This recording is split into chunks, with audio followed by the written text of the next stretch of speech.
If you want to create a new IPassan Manager account, start by typing IPassan Manager into the search bar of your chosen browser.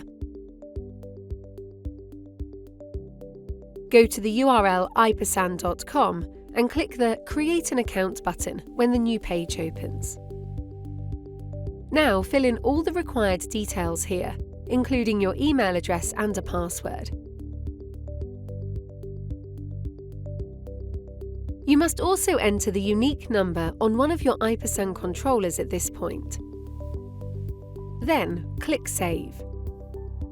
Now click on OK and proceed to open up the email inbox which is associated with the new account. Open the registration email from IPassan Manager and click on the link attached to verify your account. This may take around 10 to 15 seconds. Once it is ready, click on the OK option to continue to the login page. Finally, enter your user details and click Login. The home screen will appear, indicating that you have successfully created your new IPassan Manager account.